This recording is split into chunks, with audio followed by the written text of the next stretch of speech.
The CBS Radio Mystery Theater presents...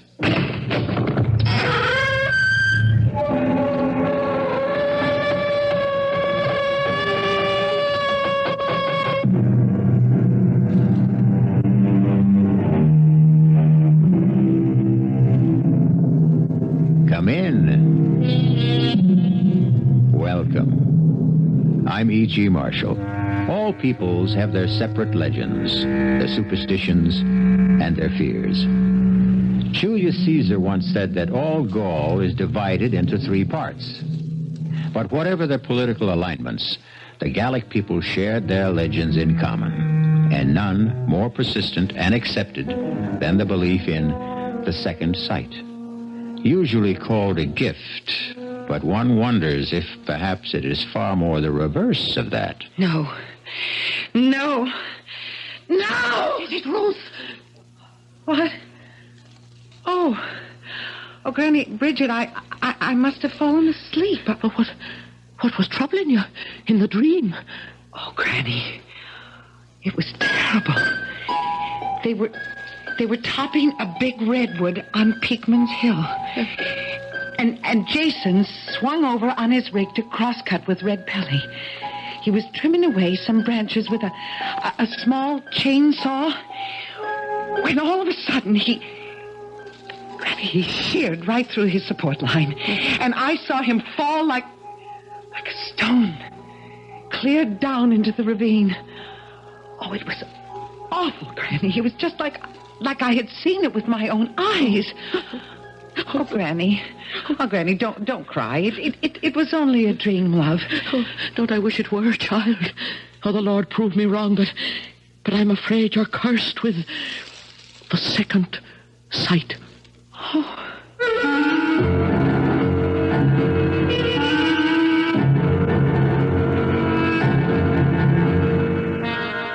Our mystery drama, The Unearthly Gift, was written especially for the Mystery Theater by Ian Martin and stars Betsy Palmer. It is sponsored in part by Anheuser-Busch Incorporated, brewers of Budweiser, and by the Kellogg Company, makers of Kellogg's Special K cereal.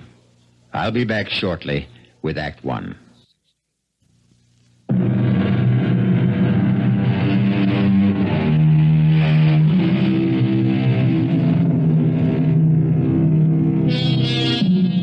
Let's begin with 2 definitions of second sight.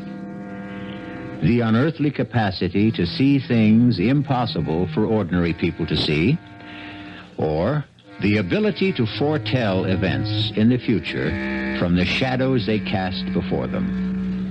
A talent bequeathed to a large, raw-boned, and rather plain girl called Ruth Ann Mitchell. She and her grandmother, Bridget Carney, are the only women at a lumber camp high in the Bitterfoot Range, which sprawls across Idaho, Washington, and half of British Columbia.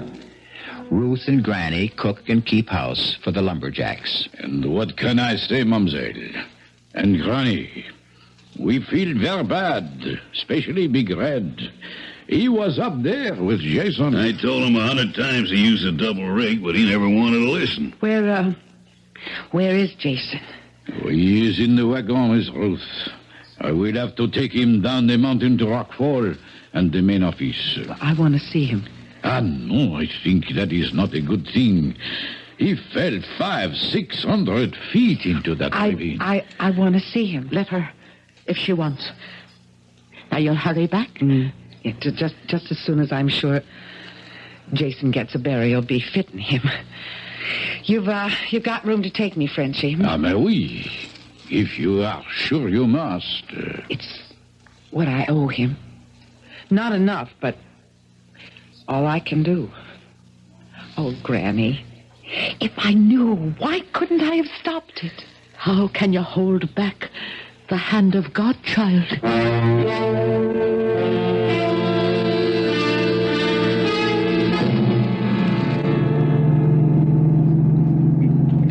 Espèce de diable.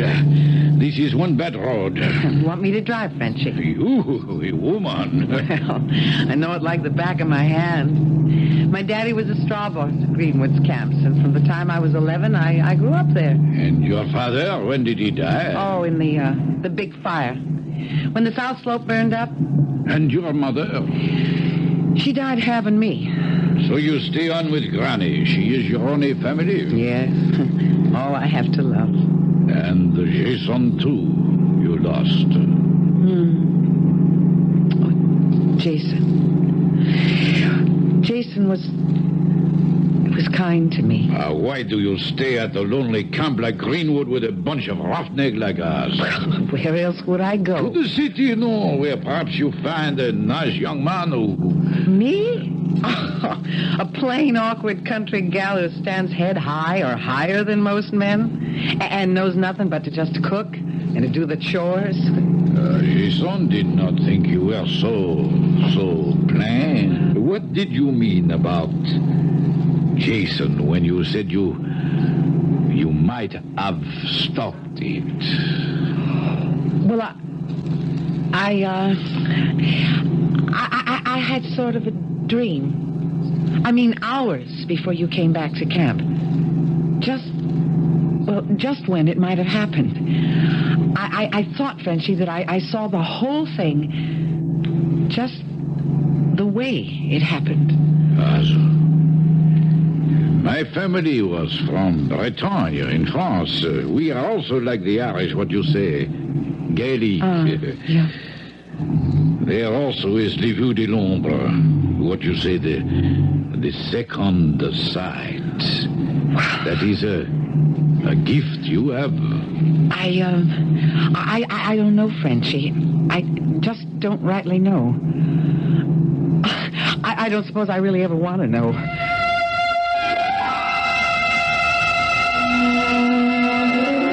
Pardon me, ma'am. You Miss Mitchell? Yes, I am. I'm Tim Farrell, new jack for Greenwoods. Told me down at the office I'd be riding up the mountain with you. Well, that's right, Mr. Farrell. They're just gassing up the old Jeep. Have you got your gear ready? Most of it. What you see on me? My duffel bag and axe are right there by the pumps. Well, then I guess we're ready to go. Except first, I guess I should say howdy. Ain't used to shaking hands with a lady, but put it there.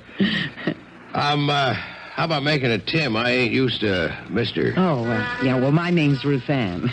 All right, Ruth Ann. Do we travel? Best we do.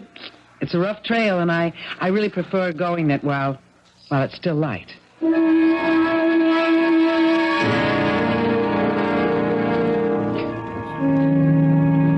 This old Jeep handles real nice. You were right about the trail. Maybe I should have let you drive. Well, I knew you figured I shouldn't. It's kind of nice to be a woman and just to sit down. Besides, you handle the Jeep real good. Farrell, You couldn't be Irish.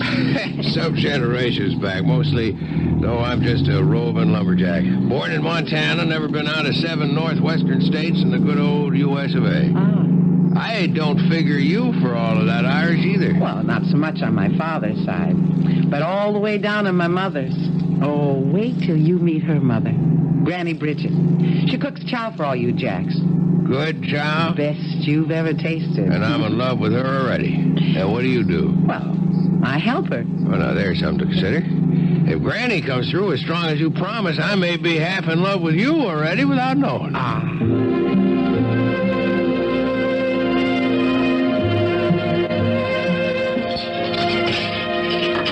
Now, that Tim Farrell you brought back here 3 weeks ago. He's a charmer, he is. Yeah, I think so, too. But what, dear? Well, I don't know how to talk about it, Granny. You see something in his future? I don't want to talk about it yet. Yet? It just doesn't come clear.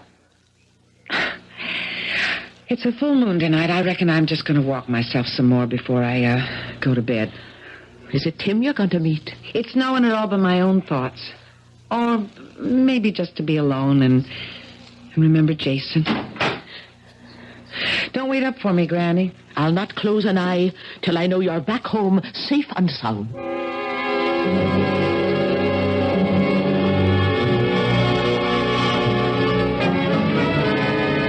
Real pretty moon, ain't it, Ruth? I suppose, Big Red. I kind of hope you figure like I do that it ain't hung up there for nothing. Don't look to me. I'm not your woman. Not now, or ever could be. You'd still shuck me off even with Jason gone? Or with Jason here. You and me have nothing for each other. And don't you make no move to me, even with Jason not here to stand between us. Big as you are, you think you could hold me off if I really had a mind to? Look, I hope I don't have to try. I don't guess you'll have to, Ruth Ann, as long as there are three of us. Who asked you here, tenderfoot? Butt out. If I'm not wanted. Ruth Ann? Let's just not make no fuss, all right? I'm on my way back to bed anyways. Good night. Why don't you mind your own business, Farrell? I was about to ask you the same question. I'm warning you. You're new on this crew. Don't ask for any trouble. I don't. Just the same, don't push any on me, brother. And lay off of Ruth Ann. She don't like you no more than I do.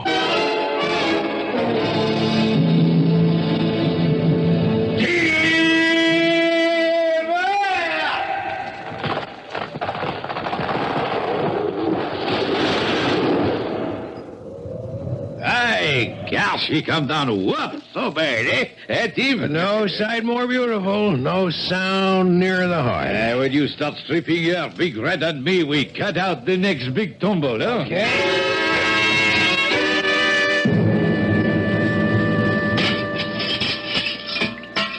Hand me the big kettle. There's a love, Ruth. Ruth? Oh, I'm sorry, Granny. I was thinking of Tim Farrell. Oh, I thought maybe that walk under the moon last night might not be all by yourself. Did you meet him then? Yeah. Good, I did, too. Big Red was pestering me again, just like before Jason died. You tell him he as much as lays a finger on you, and I'll put broken glass in his grits. Now, don't you let that blowhard bother you. Well, it's not him that I'm worried about, Granny. It's Tim. Why? I'm trying to fight it. But I see it. There's death. The shadow of death over Tim's shoulder.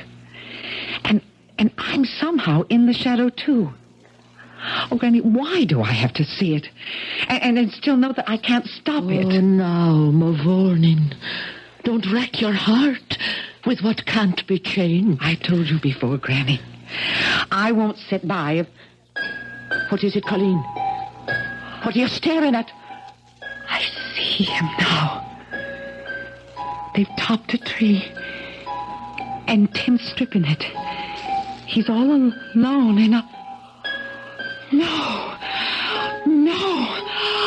I've got to stop it.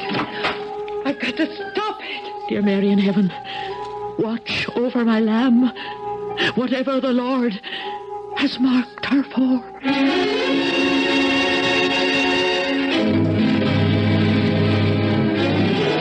In silent supplication, an old woman prays for the one person she has left to love. A tortured girl with a terrible and unasked gift. What has that inner eye revealed to Ruth Ann as she races up the lumber trail to try to stop whatever threatens Tim Farrell? I'll be back shortly with Act 2.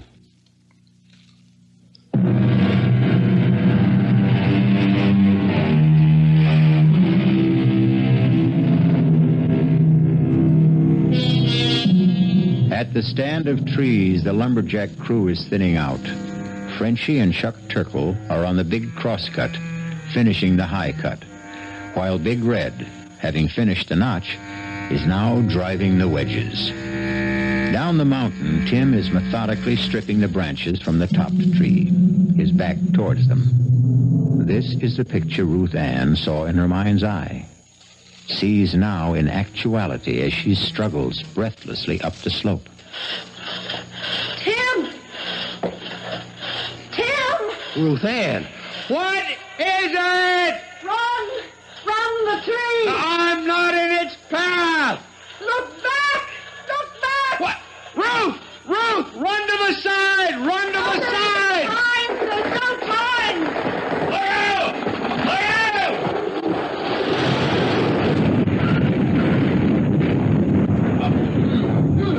Oh, I sure would never want one closer than that. You all right, Ruth Ann? You covered me with your body. You risked your life to try to save me. I can't figure why we're not playing pulp. That tree was headed straight for where I was standing. What made it turn aside just far enough to miss us? The hand of God. Miss Rose, Tim, how are you? No, it's all right, Frenchie. I don't know what happened. Fall path was set for 45 degrees off your line. That no good tree. Sure you ain't neither of you hurt. I took a pretty good lick across the back from one of the branches. No, don't move, Tim. No, I can't keep lying on you. I know Miss Ruth is right. Charlie has gone for the stretcher crew. Don't move till they are here. Yeah, but I can't keep lying. I don't mind, Tim. I don't want you to move. You listen to a woman when she talk. If there is something and your back is broke, you move. You risk your life. Why take a chance?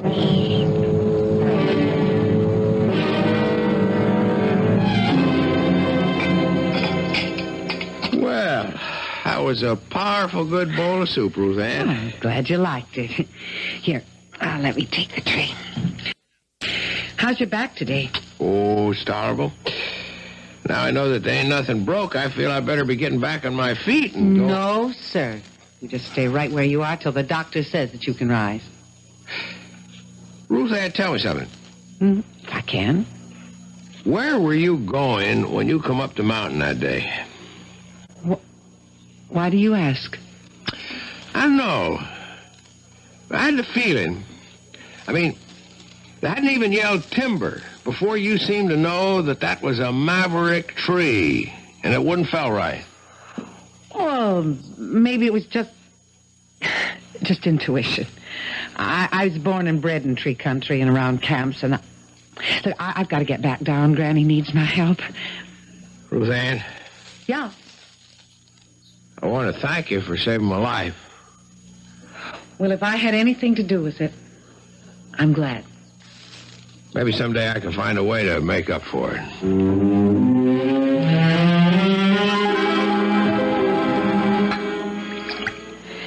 So it's taken you are with our boy upstairs. Tim? Well, he saved my life. I thought it was t'other way around. I mean, well, the branch he took across the shoulders would have caught me right across my neck, Granny, and snapped it like a chicken. He's a good lad. Are you in love with him? Tim's not for me, Granny. Or any man. Oh, now, Makushla, what makes you say the like of that?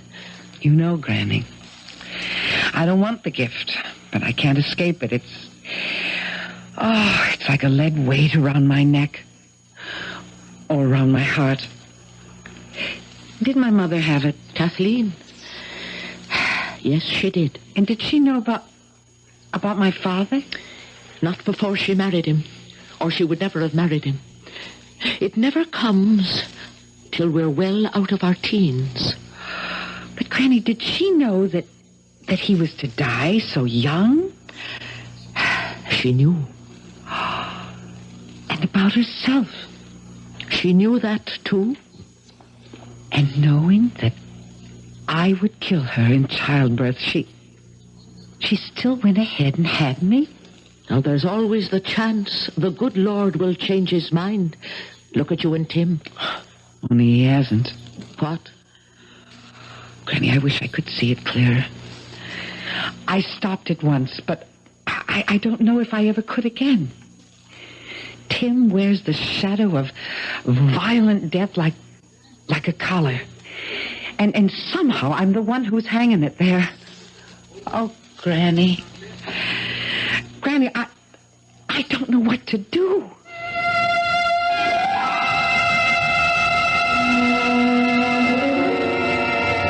Hey, Tim. Hi, Jack. How's it going? Well, I reckon I'm about ready to come back and pull my weight. I'm getting tired of just chopping firewood. Yeah, it's putting you back in shape, though. I hope. You sure are one lucky tree, Jack. When that big old tree kicked around and started to fall out of line, you was dead at its tracks. And then we seen Ruth Ann throw up her hands, and by Dad, if we both couldn't swear on a stack of Bibles, that old tree didn't just veer off to the left, so she just missed you. I guess the wind caught her. It must have been. Though I don't rightly remember any wind that day. Chuck, I want to ask you if you remember something else about that day. Well, sure, ask away. You and Frenchie were making the saw cut. But Big Red cut the notch, and he was setting the wedges. Right? Oh, yeah? And that tree was lined up to fall due south? Yes, sir, Tim, that was the line.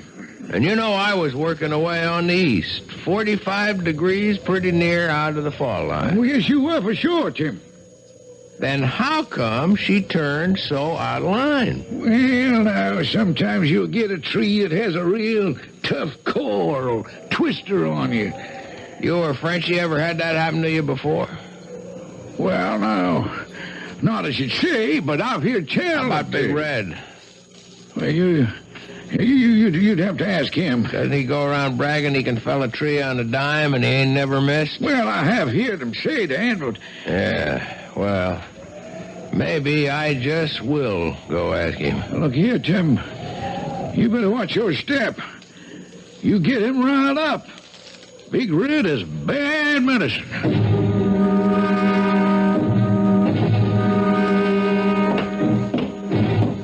Hold it just a minute before you go inside, Chuck. Oh, hi, Big Red.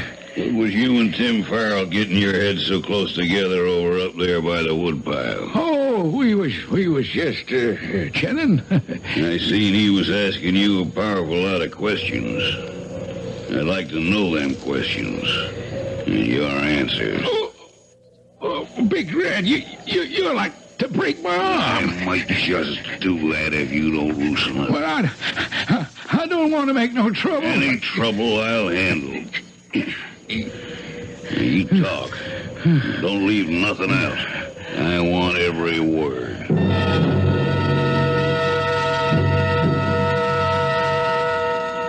Now, don't take on so, girl. You're in love with the boy. It's that, isn't it? Yes, Granny. I am in love with Tim. But that's only a little part of it. Now, don't be too sure. Is he in love with you? Oh, Granny, how could he be? I'm a plain... We won't go through that go-round again. Granny, I'm trapped. First of all, I have the vision that all I bring Tim is danger. And second, well, if I want him to love me, how can I be sure that I'm not using the power to make him? I brought you some fresh wood for the stove. Hey, did I break in on something? Sure, not at all, Tim. How are you feeling now? Oh, I guess I'm about back to where I was, thanks to Ruth Ann. You'll excuse me, Granny Bridget and Ruth Ann. But I got a little business here, can't wait.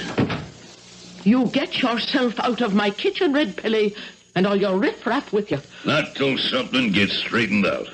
Well, speak up and go. I'm talking to you, Farrell. And this time you ain't hiding behind any skirts. Chuck Turkle here tells me you're bad-mouthing me. Trying to say I dropped a tree across your back. I hadn't faced you with it yet. I wanted to get some more proof. But so long as you fetch the issue, that's what I have in mind. Glad you laid it on the table. Now, Ed, why you do this? Why you trying Shut to... up, Frenchie. I'll handle this. Mr. Farrell, I'm calling you out. Pick your weapon. Knives, axes, peavy poles, or just bare hands. You and me's got a claim to settle.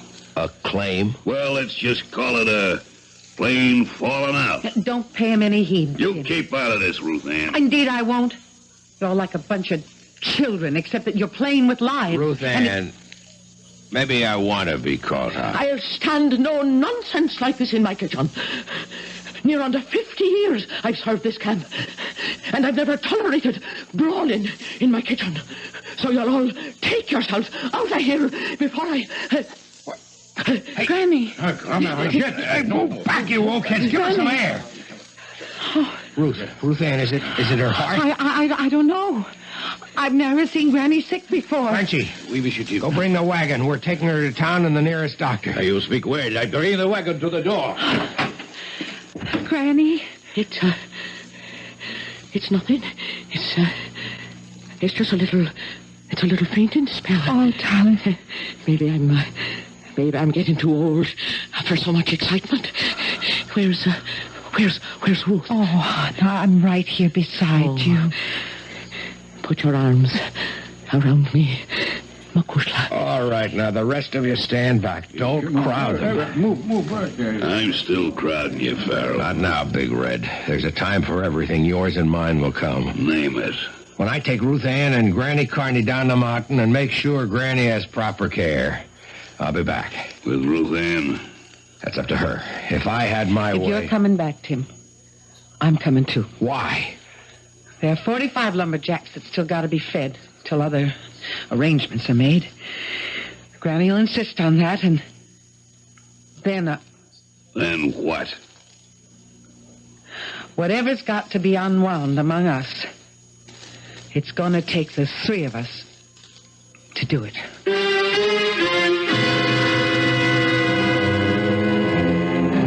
How much does Ruth's second sight now see of the future? How much can she affect it? And how?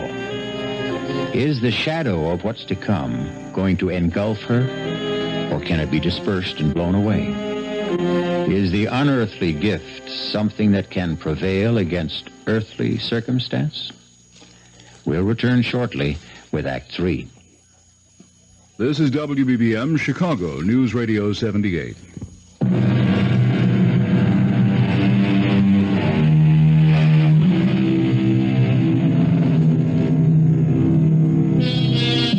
Rock Falls boasts a livery stable, 3 assorted garages, a choice of hotels, no hospital but a small clinic with 4 beds and a first-rate, if overburdened, general practitioner. It couldn't have mattered less. The most efficient and highly staffed hospital would not have saved Bridget's tired heart. Like a stout old watch, the bearings were worn, the mainspring slackened. Are you there, Ruth Ann? I'm here, Granny. I'm going away, you know. Oh, no. Yes, I can see it in your eyes, Mavourneen. You know. Promise me something. What? You won't go back to that camp. Granny, who's to cook for all the men? Then find another. There ought to be something better in life for you. I don't know what it should be. You're telling me that you and Tim... Granny, me and Tim are a dream of yours. Because you want only the best for me. But even if it could be, you know what lies between us. The gift. Or by another name.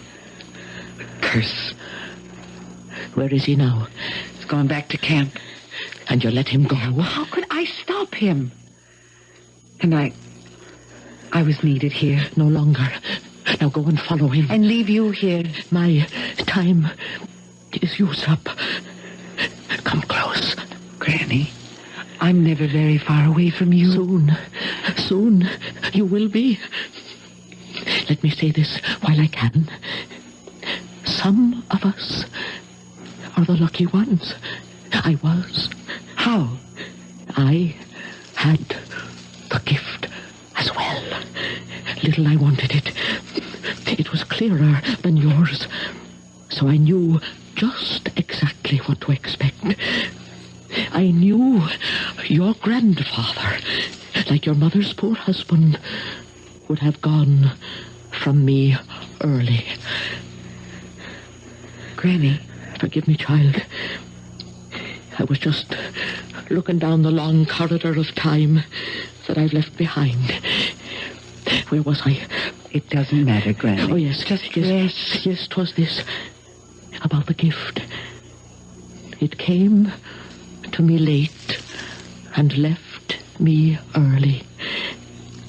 I can wish you only the same. The earlier, the better. You mean suddenly the second sight stopped? It wasn't there? That is what I mean. If I still had it, wouldn't I be able to read better for what you're to do? But how can you know if it's gone? It's like love. When love comes, you can't mistake it if it's for real. And when the gift goes, you'll know it. Just as sure. I love you, Ruth Ann. My love shall make you free. Granny. Granny? Oh, Granny. What will I ever do without you?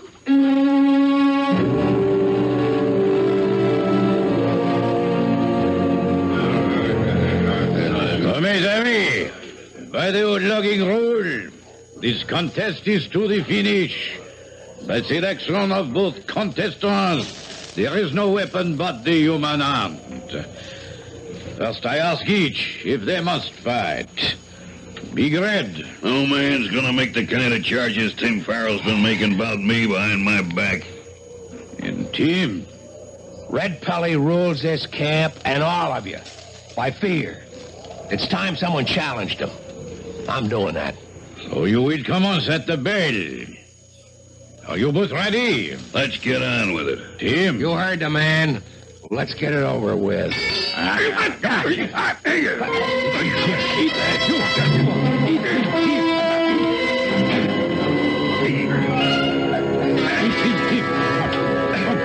Betsy, what's going on?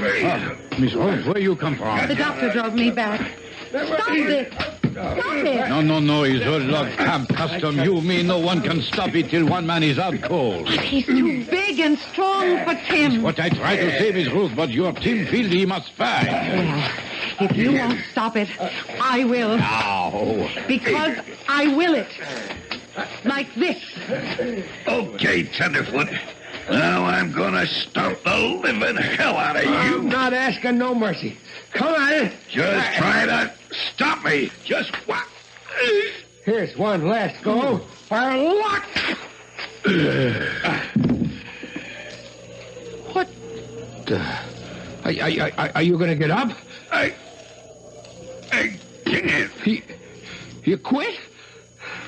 I give up.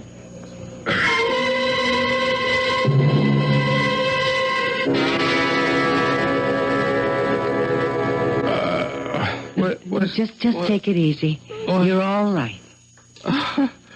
Ruth? Yes? Boy, it seems like I've been here before.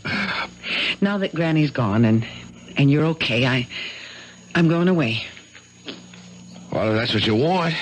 You've got your own life to live. My own life. I ain't got the right to say it, but I was sort of hoping that we'd be sharing it. But I got nothing to offer a woman yet. We're just not for each other, Tim. Don't you know? I'm a shadow over you. That it's through me that you're risking your life. It appears to me it's through you it keeps getting saved. Twice. The legend is the third time round fate has to take its course. There's another cook here now, and I'm not needed. Forget me, Tim. Please, just forget me. Look. Sorry, Excuse me, Miss Betsy. Rose. Hey, how you feel, champ? Huh? I feel like I got run over by a bulldozer. It'll mend. Something else won't, eh? In the inside. Why did you make Miss Ruth cry? It's kind of the other way around, Frenchie. I guess I took a wrong notion. I wanted to marry that girl. But she does not want to marry you. That's right. Did she say why? I don't know. She got some kind of crazy notion. She's a hex for me. If she say that, then it is one big shame. She must be bad medicine for you. She knows. How? She has le don, the gift. She can read the future. Oh, come on. It is true. How do you think that big tree missed you that day? And now you make Big Red cry, Uncle. The heck with superstition, that's no real problem. What is a problem is that a man needs money to marry. And what do I have to offer? What? Big Red. I was just dragging what was left of me in here to say you whipped me fair and square and the best man won. You say you're leaving? I'll be on my way by tonight. Frenchie, what was that I heard him saying about he wanted to get hold of some money? The poor devil. He wanted to get married, but he has no stake yet. So he wants money real bad, huh?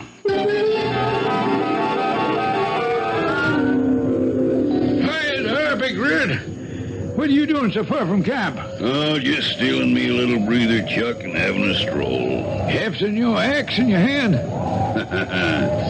This here axe ain't mine. Belongs to Tim Farrell. What you doing with it? I got a use for it. I wouldn't figure him to lend you anything of his. He didn't. He might get sore and take a notion to whoop up on you again when he finds out. He's too busy packing up to leave camp. Leave? Yeah, him and Ruth Ann. As soon as you get back with the Jeep. Reckon they think they're gonna get spliced. Well, how about that? Give me a lift back to camp. Oh, sure, hop in. Got to pay money. Yes, right behind us in the sack. All done up in them neat little envelopes, huh? Just like usual. It'd be a lot of money to steal. And there sure wouldn't be much doubt if a fella got caught quick enough just where it came from. Huh? What you talking about? Just keep on driving, Chuck. Only you take the road to the flume at the fork. I got some plans for you.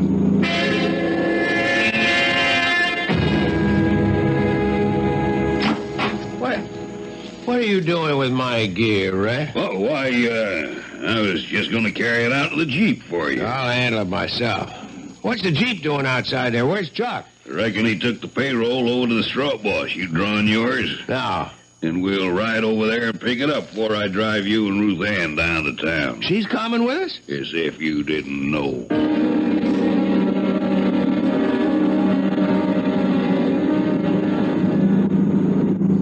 There's something funny going on. This isn't the way to the straw bosses, huh? Look out in back of you. What? It sure ain't, Mr. Loverboy. The road you're going this time, I'm sure you ain't coming back. I wonder why Chuck's so late getting back. I'd like to get down the mountain before dark. He should have been here at least 1 hour ago. I suppose Tim is going to leave with us. We have not much transport, Miss Ruth. Why don't you take a chance and stay with him? You don't understand, Frenchy. I do, but sometimes le bon Dieu is kind. And I think that Grand-Mère Brigitte would have wanted... Wait a minute, Frenchy. What is it? Oh, I see it now. I see it. Red. He has the payroll in Tim's duffel. He has Tim knocked out and tied up by the fork on the way down the mountain. And Chuck is trussed up just below the big flume where it spills into the catch basin. He'll drive Tim unconscious into the ravine and send Chuck to die, ground up in the logs in the catch basin. It'll look as if Tim killed him for the payroll. Sacre bleu, he must hurry. Frenchy, go get the rest of the jacks and save Tim, Frenchy. I'll go get Chuck free.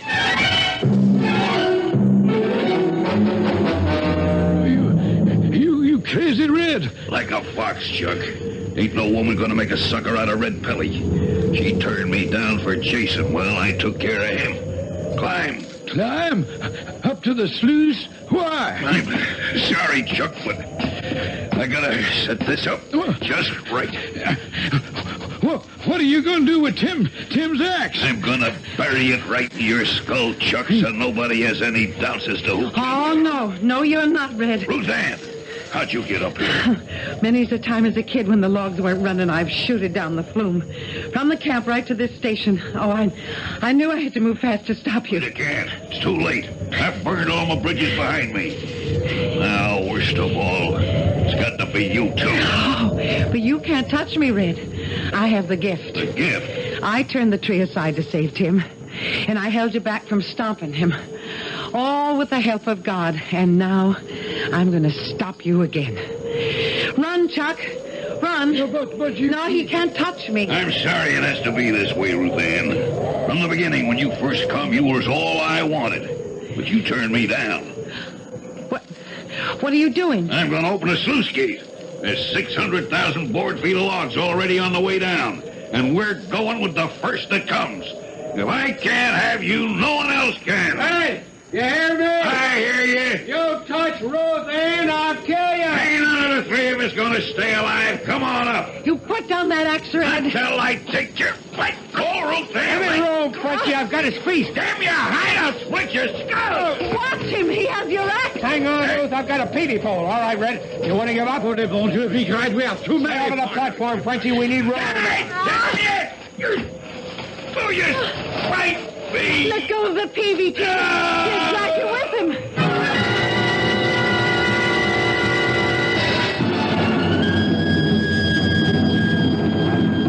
The logs carried him right down the flume and over and into the catch basin.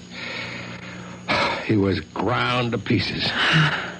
I'm sure glad you're safe, Annie. Are you still going?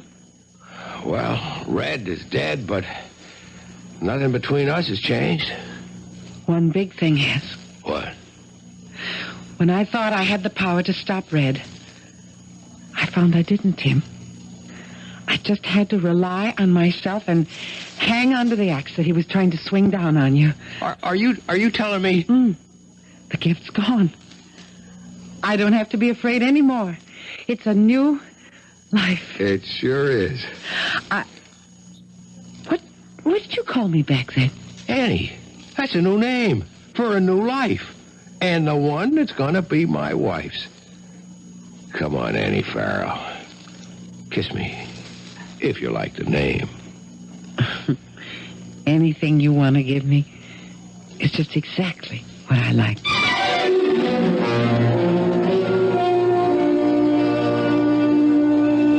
Think of all the gifts you personally may have lost in your time, and how much you mourned them. Then think of the dread, oppressive gift that Ruth Ann lost, and celebrate it with her. Sometimes I do have stories to tell you that end with that fond, childish phrase, and so they lived happily ever after. I'll be back shortly.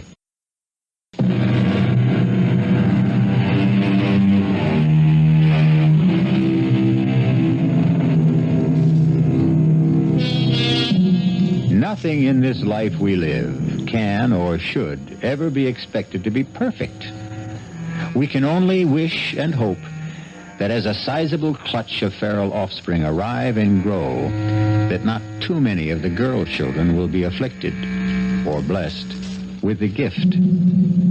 It all depends, doesn't it, on how bright and dark our separate futures may be. For myself, either way, I'd rather not know. Who needs to live for more than today? Our cast included Betsy Palmer, Carmen Matthews, Mason Adams, Jackson Beck, and Ian Martin. The entire production was under the direction of Hyman Brown. And now, a preview of our next tale. He must have been going 60 miles an hour on that road. The speed limit there was only about 30. They haven't arrested him, have they? No. But the police were called, weren't they? Yes. They know Mark, of course. He's lived here all his life. Didn't they give Mark a sobriety test? No, nobody even suggested it. I mean, Mark didn't seem to be drunk at all. And of course, he didn't say he'd been drinking. Didn't mention the speed he was traveling at. Well, they asked him. Mark said he was going 35, and the woman just stepped out in front of him. I see. He had to say it, Daddy. I mean, otherwise it would have been a crime, wouldn't it?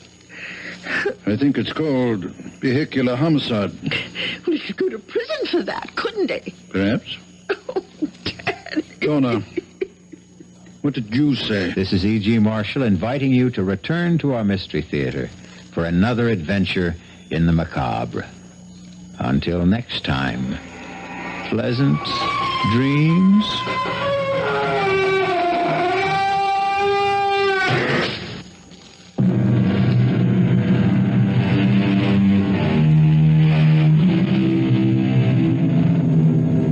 WBBM News Time, 11:24.